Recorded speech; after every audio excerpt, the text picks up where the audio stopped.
Ayan. Hello. Pwede tayo mag-ano?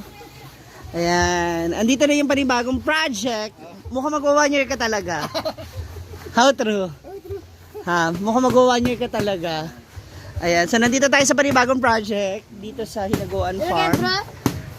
Ito yung gagawing Tindahan ulit. okay. Kasi Yung tindahan eh. Yung maliit, papalakihin. Yun naman ang maliit, bigay ka sa anak niya.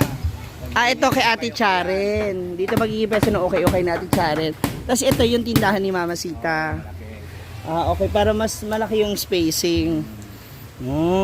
Dito niya rin ilalagay yung mga yung mga ibang stocks.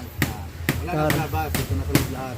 Tapos paano to? Ano ang kisame niya? Hanggang saan ang kisame niyan? Wala kasi kami ito, sa wali naman. Open to, hindi pa. Parang ganun sa canteen, open na siya. Yung sa kantin, kasi sin, lagyan ng kisame, sa mainit.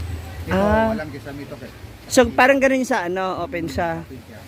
Tapos para malaki rin yung spacing, lagay ng mga ibang gamit. Tsaka stocks na sa taas. Pwede mo mapagpatungan. Pwede. Stock. Pag malimutan, wala. Na. Mama Sita, imposibleng malimutan. Imposibleng makalimot si Mama Sita dyan.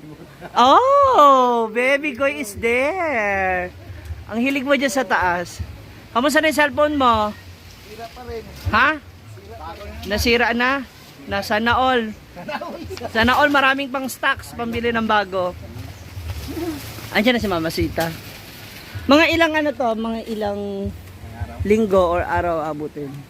May isang linggo pa. May isang linggo pa. Ang ganda naman pala. Dito ba etong part na to kabila? Yung kubo-kubo. Eto, dito. Kubo-kubo ng pantulugan sa mga trabante. Yung mga nagtrabaho dito, para na sa ganun may matutulugan. Oo. Lalo pag gabi. Pagkakli. Correct. Kasi dito sabi ni Mama Sita, paano mo rito, Pormon? Yung ka lang sa tabi-tabi din. Sa gilid. Sabi niya, diyan ka sa tabi-tabi. Dito na lang niya ako ipwesto. Sa gilid. Paano yan? Close yan? Hindi. Parang naihulway ka rin may paparunta dito. Hindi ka tulad, dito ka. Dito. Magiging hallway. Kailangan kasi may Hindi ka nakadugtong yung kubo-kubo dito. Ay. Dito sa gilid. Mga ilang yan? Kwarto abutin. Dito na tingali yung lampagitan, gialin poste dito. Yun ang bahay niya. Mga ilang yan? 2 depa isa. Mga ito siya ito, 150. Dito lang. Papasok dun sa Kubo-kubo rin. Pero may space naman. Kahit mga Tindahan. dito na lang ako. Ayan ha mga moms. Mula kay Foreman at kay Mama Sita, maliit lang. Kahit gamay lang ba? Okay lang. Hindi ganun kakapal kasi para sa ibang paninda lang kasi gagawa naman ako ng sabitan. Tapos dito mga ilang kwarto. Isa lang. Tapos parang Isang malaking parang balkonahe lang siya paikot. Naka-eskwala. na maliit. Tapos isang buong kwarto.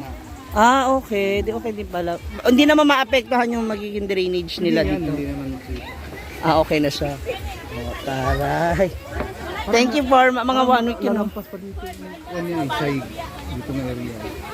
Ito? Matatamaan? Balcony niya. Tapos dito. Di pwede pala to kahit mga 2 meters. Yung 2 meters yung pagitan. Dugtong din yung kanya. Padiretso doon. Para itong daanan, may bubong na rin. Okay. Maganda rin pala. Yun ang kanya din. Sige. Sabi niya nga idugtong na naman. Para hindi na yung maraming tawag ito, lagay-lagay pa. Diretso na lang ito diretso na. Diretso na lang yun. Diretso lang. Nakabilang naman. Ayan, may mga bago tayong mga bisita, bagong dating. Hi Papa Nolly! Wala bang flying kiss dyan? There you are, Kim. Wala yung flying kiss? Wala tanduay. Sinasabi ko na sa iyo, ha? Wala. Sana ba flying kiss ba, Na.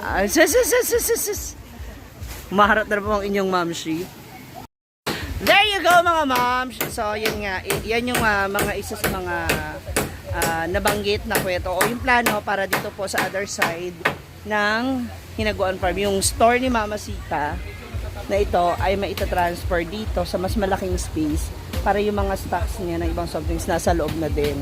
So this will be the place of Ate Charen para sa kanya mga ukay-ukay at sa iba pa niya mga paninda. And ayan, binigyan na rin ako ng space ni Mama Sita dito sa gilid. Ito magiging hallway sa pagitan ng dalawang bahay na gagawin. O dalawang parang bahay o kubo na gagawin dito. Diba? Kabog tayo dyan. Oh, Teacher Jofel is here. Hi, ma'am. Kamusta? Okay lang. Marami na po bang mga pumapasok? Ilang araw ka na? Magto 2 weeks na. Sa 2 weeks mong pagbabantay ng entrance, anong araw yung pinakamalaki? Huwag mo na sabihin yung amount ha. Anong araw? Friday, Saturday. Mga weekends talaga. Sunday. Ganun. Alright. Nag-ano na ba? Pa 5 digit na ba or 4 digit?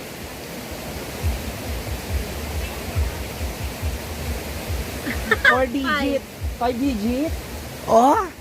Ang taray. Ibig sabihin marami na rin kasi pumunta.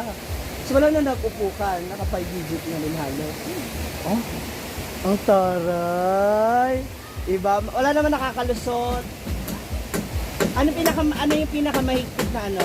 O pinakamahirap na gawain kapag nasa entrance ka? Yung mga kakilala. Yung mga kakilala kasi hihingi ng discount. Ano ginagawa mo? Ano sinasabi mo? Tinatawag ko sa bisita. Oo. Nasa ka na yung final decision. wala namang makulit o ano, gano'n. Wala. Okay lang. Oh, ang entrance natin ay 20 pesos. for only 20 pesos. Kabog yan. Si Teacher Jafel, natatakot na sumagot sa mga tanong ko. Uy, hindi ka ba delikado dyan? Baka mabagsakan ka ng nyog. Ha? Baka di ka malaglag yan.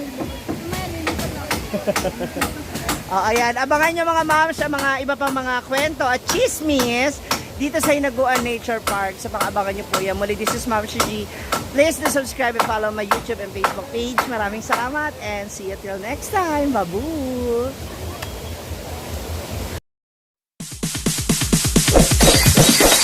It's DJ.